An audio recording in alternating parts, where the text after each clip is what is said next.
Face au chaos mondial, y a-t-il de l'espoir? Y a-t-il un espoir de paix? Voilà le thème que nous aborderons aujourd'hui à l'émission La parole vivante.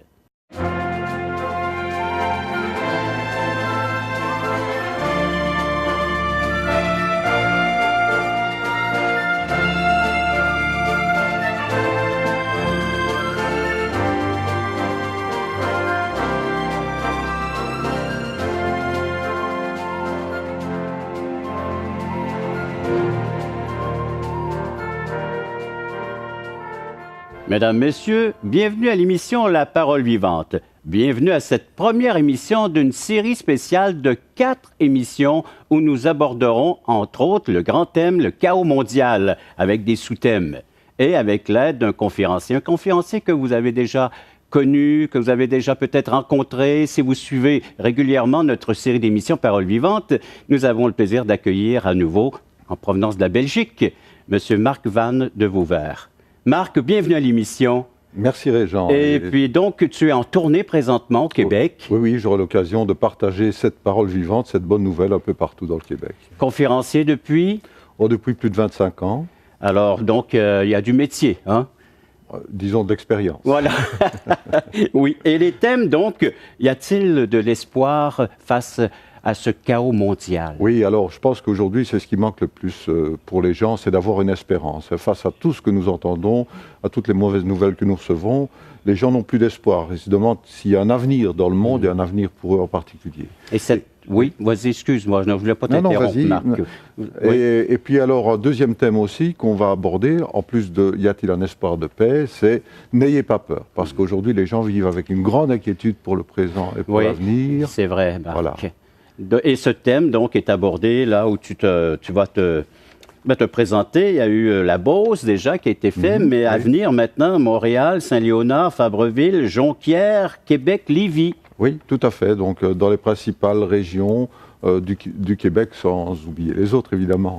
Et si vous voulez de plus amples détails concernant cette tournée, vous pouvez aller visiter nos sites espoir.ca et toutchrétien.com et vous aurez les détails donc de notre conférencier concernant cette tournée au Québec pour cette année 2016, entre autres ce printemps 2016. Et en plus d'être orateur, tu es écrivain. Oui, j'écris aussi. C'est mon 3e livre, celui-ci. Donc c'est Jésus en 25 questions. Alors Jésus questionne sa création, questionne cette humanité, des buts bien précis. Oui, mais en fait... Généralement, on pose beaucoup de questions à Dieu et à Jésus. Mais en parcourant les évangiles, je me suis rendu compte que non seulement Jésus est la réponse, mais qu'il est aussi question. C'est-à-dire qu'il pose aussi des questions. Et on a cette idée de Dieu réponse à tout, mais aujourd'hui, on se méfie des gens qui ont toutes les réponses. Mais la question est, est-ce qu'on est prêt à écouter quelqu'un qui pose les bonnes questions? Et Jésus nous pose des questions dans les évangiles, parce qu'il veut vraiment ouvrir le dialogue avec nous. Et il nous demande vraiment, non seulement de lui poser des questions, mais de répondre aux questions qu'il nous pose. Et c'est un petit peu le but de ce livre, c'est d'entrer dans l'Évangile, de connaître la personne de Jésus, d'ouvrir vraiment un dialogue avec lui, au départ des questions posées par Jésus et des questions qui nous intéressent tous. Se laisser donc questionner, interroger et surtout interpeller par le Maître, le Seigneur Jésus-Christ. De très bonnes questions, entre autres. Oui, je dirais... Et ce qui est extraordinaire, c'est que la première parole qu'on trouve dans l'évangile de Jean, la première parole attribuée à Jésus, c'est une question. Et en plus, c'est la plus fondamentale des questions. Que cherchez-vous? Donc, quand Jésus ouvre la bouche, il ne vient pas avec des enseignements ou avec des dictats. Non, il vient nous questionner et il nous pose la plus fondamentale des questions, qui est cette question sur le sens de la vie qu'un jour ou l'autre, on se pose tous. Oui. Qui ne pose pas cette question, hein? Que cherchez-vous? Que cherchez-vous? Mais alors, ce qui est intéressant aussi, c'est que quand on va plus loin dans les évangiles, eh bien, il nous pose d'autres questions. Veux-tu être guéri? Crois-tu au Fils de Dieu?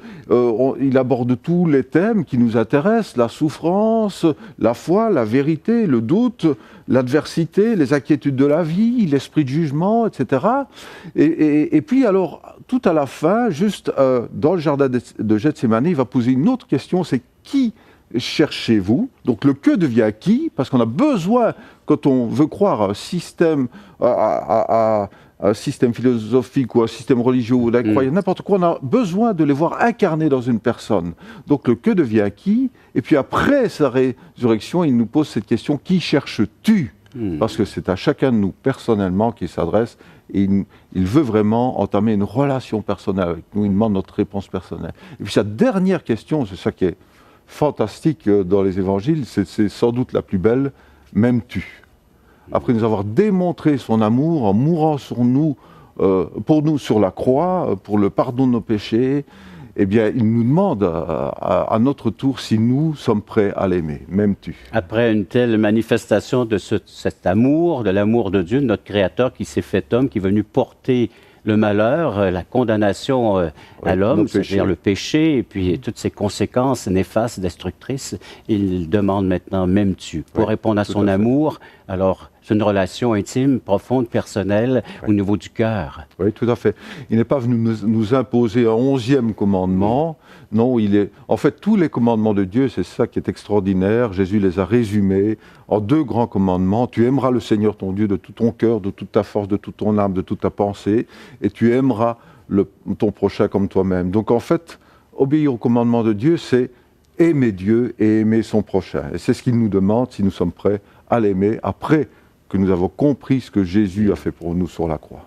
Et c'est le but de tes messages, de tes conférences? Oui, le but de ces messages, c'est justement d'apporter cette bonne nouvelle, cette espérance, le salut en Jésus-Christ qui est venu vers nous et qui a pris sur lui notre péché en mourant sur la croix, qui est ressuscité, vivant aujourd'hui, proche de nous et qui veut vraiment entrer en relation profonde avec nous.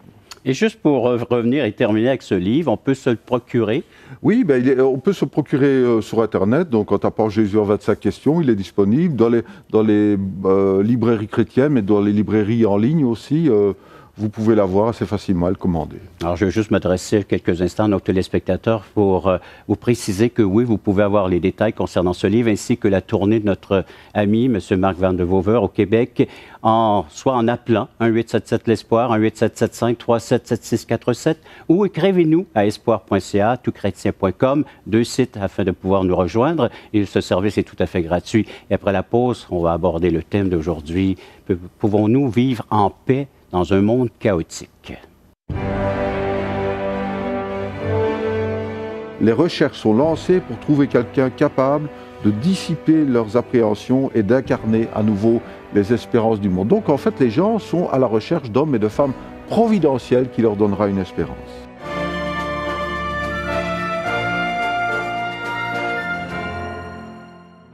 Assistez à un merveilleux déjeuner de l'espoir dans votre région.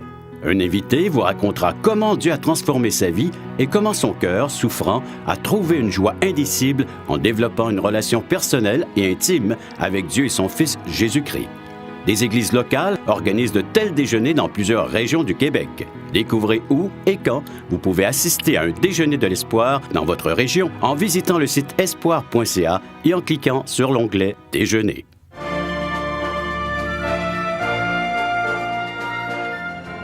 Une série d'émissions spéciales, c'est la première que vous allez entendre, écouter aujourd'hui. Face à ce chaos mondial, y a-t-il de l'espoir? Y a-t-il un espoir de paix?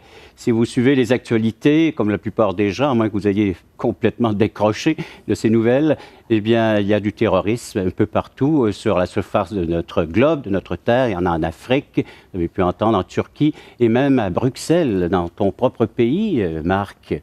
Alors, la chasse à l'homme, la chasse au terrorisme, aujourd'hui, les gens ont l'impression que la violence est partout. Est-ce vraiment le cas? Mais la particularité de notre époque, c'est l'information. Et parmi toutes les nouvelles qu'on reçoit, évidemment, la plupart du temps, ce sont des mauvaises nouvelles.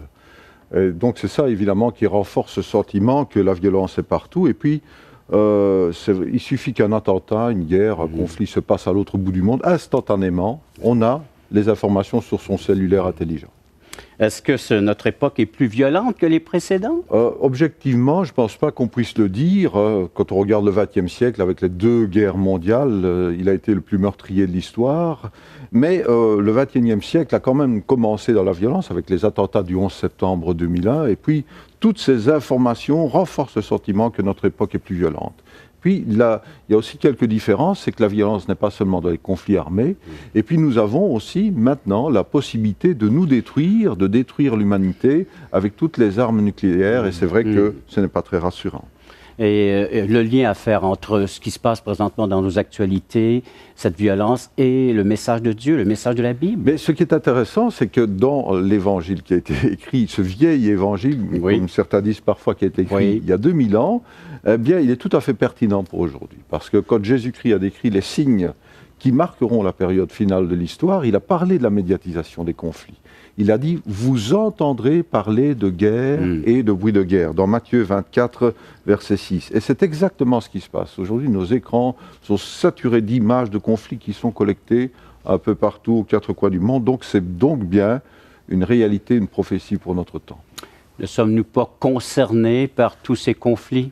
Mais c'est vrai que depuis la fin de la Seconde Guerre mondiale, on se disait, on s'était habitué à voir des images de conflits qui se passaient ailleurs, qui ne nous concernaient pas. Hein.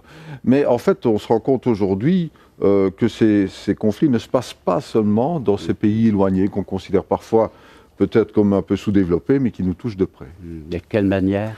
Eh bien, tout d'abord parce que nos armées sont engagées dans ces différents conflits, et puis ensuite parce que nous allons parfois combattre là-bas des gens qui viennent aussi de nos propres pays, et puis parce que nous sommes concernés, parce qu'il y a des attentats qui se passent dans nos pays, et puis parce que nos ressortissants, peu importe où ils sont dans le monde, en fait, sont aussi des victimes de ces attentats, de ces conflits. On l'a vu encore dernièrement avec les 6 Québécois qui ont perdu la vie au Burkina Faso, mais aussi parce que les effets de ces guerres maintenant nous concernent tous, notamment avec la crise des migrants. Et ce sont des gens qui n'ont rien à voir avec ces guerres, donc c'est des victimes innocentes. Tout à fait. Donc ça veut dire que plus personne n'est à l'abri et que c'est plus seulement des informations qu'on regarde d'un œil blasé devant nos écrans de télévision, mais que c'est un fait de société qui nous concerne. Alors la violence n'a pas tendance à se répandre dans tous les domaines? Oui, ben, la violence maintenant se répand à peu près sur tous les continents. On le voit sur le continent africain, on le voit au Moyen-Orient, au Proche-Orient, on le voit aussi dans d'autres pays comme au Mexique où la violence est telle qu'elle menace nos institutions. Ici dernièrement, au mois de janvier, une jeune mère d'une ville mexicaine a été assassinée le lendemain de son entrée en fonction. Donc ça montre à quel point la violence gangrène ce pays. Et le Mexique, c'est pas tellement loin d'ici. Comment expliquer cet état de violence? Mais, je veux dire, on va en venir à l'explication, mais tout d'abord, je pense que ce qu'on voit, c'est qu'il n'y a pas que dans les conflits armés, dans les attentats, que cette violence est. Moi, je lisais dans un magazine au mois de janvier... qui parlait de la situation en France et en Belgique, qui écrivait « La France, pas plus que la Belgique, ne s'installe dans la violence, elle est déjà omniprésente. Elle est économique, sociale, financière, médiatique, morale. Donc elle est partout, en fait, cette violence. » Oui, alors donc elle touche vraiment tous les domaines. Et on peut l'expliquer, cette violence? Oui, les analystes, en fait, décrivent ces mécanismes qui conduisent à la violence, notamment l'économiste Jacques Attali, dans un article où il parle de tout ce qui conduit au terrorisme. Il écrit ceci: le terrorisme trouve alors sa pitance dans les injustices de ce monde, qui ne sait pas donner du sens au cours des choses. Et ça, c'est vraiment intéressant. On vit dans un monde qui ne sait pas nous donner du sens, quoi. Un monde, écrit-il, qui multiplie les erreurs en croyant défendre ses valeurs, qui ruine ses alliés, sans donner ni travail, ni espérance à la quasi-totalité de la jeunesse du monde. Et ça, c'est un analyste de notre temps qui l'écrit. Et tu parles de notre jeunesse. Oui. Est-ce qu'elle est plus impliquée que les autres générations? Mais je pense qu'elle ne supporte plus toutes les injustices criantes dans le monde. On vit dans une société d'abondance qui est surtout une machine qui fabrique de la pauvreté, des inégalités, des injustices, alors qu'une minorité s'enrichit.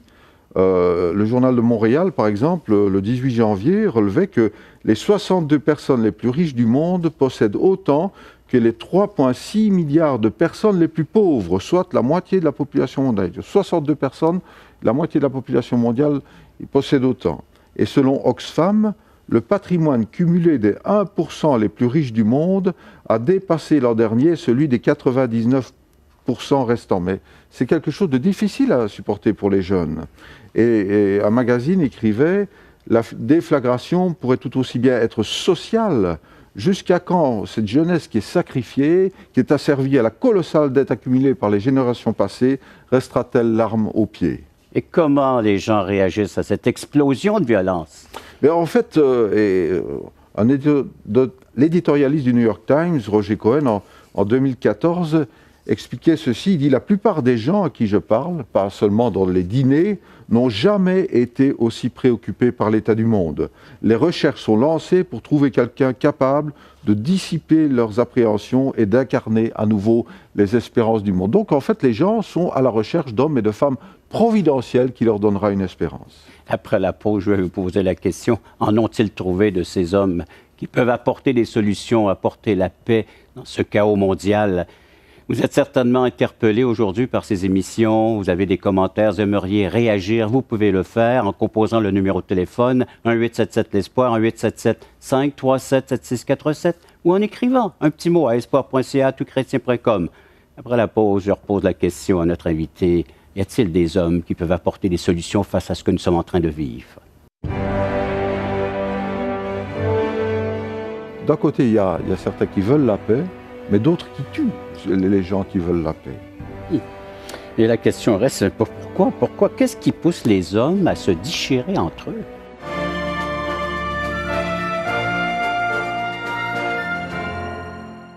Voulez-vous combler le vide dans votre âme? Avez-vous soif d'une sérénité intérieure? La souffrance de votre cœur vous lasse-t-elle? Appelez dès maintenant pour recevoir gratuitement un évangile de Jean pour connaître l'amour de Dieu, un Nouveau Testament pour trouver des réponses à plusieurs de vos questions, le livre Destination finale pour comprendre la nécessité du salut et finalement la Bible et le salut qui nous explique comment recevoir Jésus. Contactez-nous à espoir.ca ou composez 1-877-l'Espoir.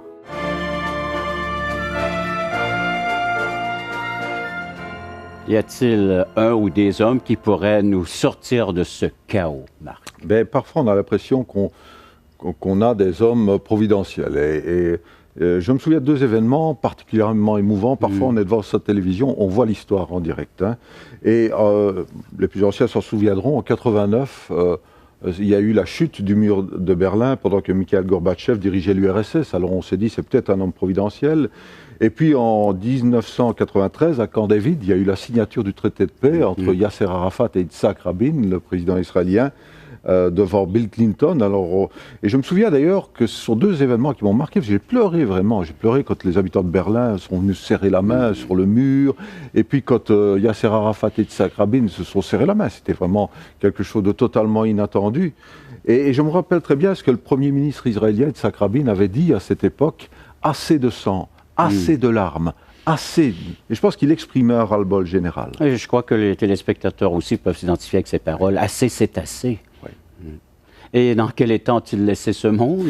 Mais on a cru que ces personnalités allaient changer le monde, et je pense qu'on avait peut-être des raisons d'espérer, mais 2 ans plus tard, Yitzhak Rabin a été assassiné, comme la plupart des grands hommes qui ont œuvré pour la paix dans le monde. Ils ont été assassinés, Martin Luther King, Gandhi, etc. C'est quand même assez troublant. Donc, d'un côté, il y a certains qui veulent la paix, mais d'autres qui tuent les gens qui veulent la paix.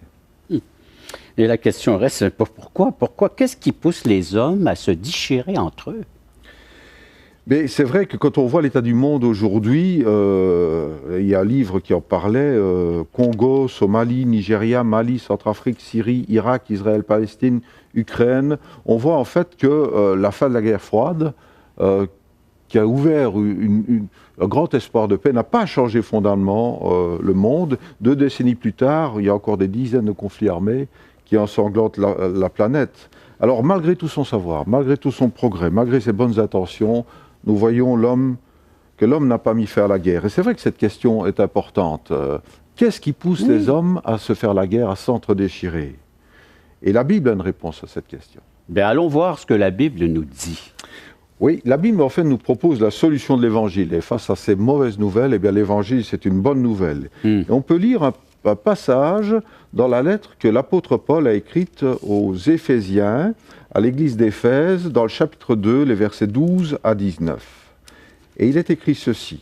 « Souvenez-vous qu'à ce moment-là, vous étiez sans Messie, sans Christ, exclus du droit de cité en Israël, étrangers aux alliances de la promesse, sans espérance et sans Dieu dans le monde. Mais maintenant, en Jésus-Christ, vous qui autrefois étiez loin, vous êtes devenus proches par le sang de Christ. En effet, il est notre paix, Jésus, lui qui des deux groupes n'en a fait qu'un et qui a renversé le mur qui les séparait, la haine. Par sa mort, il a rendu sans effet la loi avec ses commandements et leurs règles, afin de créer en lui-même un seul homme nouveau à partir des deux, établissant ainsi la paix. Il a voulu les réconcilier l'un et l'autre avec Dieu, en les réunissant dans un seul corps au moyen de la croix, en détruisant par elle la haine. Il est venu annoncer la paix à vous qui étiez loin et à ceux qui étaient près. À travers lui, en effet, nous avons les uns et les autres accès auprès du Père par le même esprit. Ainsi donc, vous n'êtes plus des étrangers ni des résidents temporaires. Vous êtes au contraire concitoyens des saints et membres de la famille de Dieu. La question, on se la rappelle juste avant la lecture de ce texte, la question est, qu'est-ce qui pousse l'homme à provoquer ou à faire ces guerres? Bien, on peut se demander, parce qu'on sait que la guerre n'apporte que tragédie, destruction, mort et souffrance. Et je pense qu'une réponse peut venir du fait que la guerre renverse complètement les normes. En temps normal, tuer, c'est sévèrement puni, c'est interdit, c'est réprimé. Mais en temps de guerre, tuer devient obligatoire à tel point que si vous êtes puni si vous ne le faites pas. Et c'est peut-être pour ça que l'homme, quelque part, est content de faire la guerre, de libérer cette violence, ce désir de violence qu'il y a dans son cœur. Le docteur Paul Tournier a écrit ceci, il a dit qu'il y ait dans le cœur humain un besoin d'aimer, tout le monde l'admet. Ce que je soutiens, c'est qu'il y a aussi dans le même cœur un besoin de haïr et de tuer. On ne pourrait pas manipuler les hommes s'il n'y avait pas dans leur âme les sentiments qu'on réveille. L'homme n'a-t-il pas toujours été fasciné par la violence? Est-ce que nous pouvons pointer du doigt ce qui alimenterait notre violence en nous, les médias, les films, les vidéos? Mais je pense que si les films, les vidéos, les jeux, etc., s'ils sont de plus en plus violents, c'est parce qu'il y a une demande. C'est parce que les gens, les téléspectateurs, les utilisateurs en redemandent, ils en veulent toujours plus. Et le progrès de l'humanité, où est-il dans tout cela? Où est-ce que ça vient, cette violence? Pourtant, on espère progresser, on espère améliorer notre sort, notre vie, notre santé, mais alors d'où vient la violence? N'est-elle pas proportionnelle au niveau du développement, de progrès de l'humanité? Oui, d'abord, cette violence, elle est en nous. Hein. Oui, le docteur Anthony Storr a dit on appartient à l'espèce la plus cruelle et la plus impitoyable de la Terre. C'est une erreur de croire, écrit-il, que l'homme normal n'est pas capable d'extrême cruauté. Chacun de nous possède ces instincts qui conduisent au meurtre, à la torture et à la guerre. On va faire une petite pause, Marc, pour s'adresser à nouveau à nos téléspectateurs. Donc, il y a toujours cette possibilité de nous écrire, de nous appeler. Les coordonnées sont à l'écran, alors veuillez les noter. Et puis, bien de prendre le temps d'écrire un petit mot ou de composer le numéro de téléphone. Il y aura un service en tout temps pour vous servir. Après la pause, je vais poser la question suivante à notre invité, Marc. Pourquoi les hommes ne peuvent-ils pas mettre fin à la guerre? Comment suis-je impliqué dans cette rébellion d'Adam à partir du Jardin d'Éden?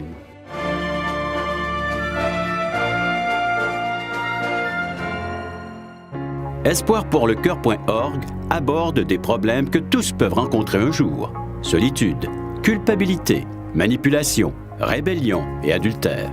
Chaque problème est clairement défini avec ses symptômes et ses caractéristiques. Des pistes de solutions sont données. Le but du site espoirpourlecoeur.org est d'encourager les chrétiens à s'entraider. Pour participer à l'une de nos conférences, consultez notre site espoirpourlecoeur.org.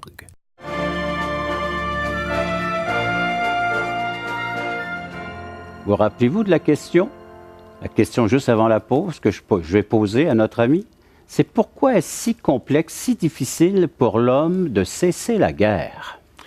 Mais tout simplement parce que cette guerre, elle est en nous. Et c'est ce que la Bible dit dans la lettre de Jacques, chapitre 4, versets 1 à 2. D'où viennent les conflits et d'où viennent les luttes parmi vous? n'est-ce pas, de vos passions qui combattent dans vos membres. Vous désirez et vous ne possédez pas, vous êtes meurtrier, jaloux, et vous ne pouvez rien obtenir, vous avez des luttes et des conflits. Donc en fait, la Bible explique que cette guerre est la manifestation extérieure d'une autre guerre, une guerre spirituelle, une guerre invisible qui se passe dans le cœur de l'homme et qui s'appelle le péché. Et la Bible dit même que la guerre est dans son cœur. Psaume 55, 22.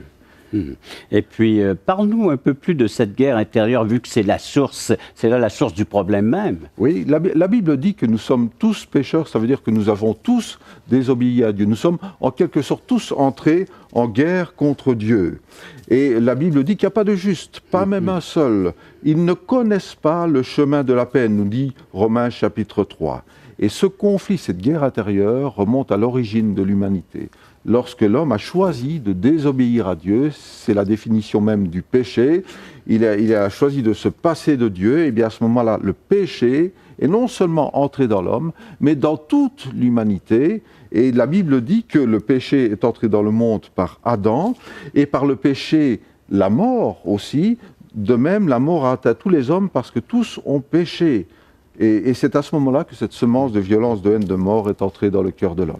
À peine 1 minute, Marc. La question pour terminer cette première émission d'une série de 4 sur la violence et sur les chaos mondiaux, c'est comment suis-je impliqué dans cette rébellion d'Adam à partir du Jardin d'Éden?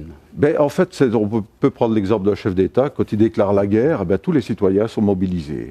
Nous tous, c'est un petit peu le mal, le péché, en fait, c'est transmis de génération en génération dans toute l'humanité. Et nous sommes pécheurs par notre identité, par notre naissance, par nos pensées, par nos comportements. Chacun de nous, s'il est honnête, doit être prêt à le reconnaître.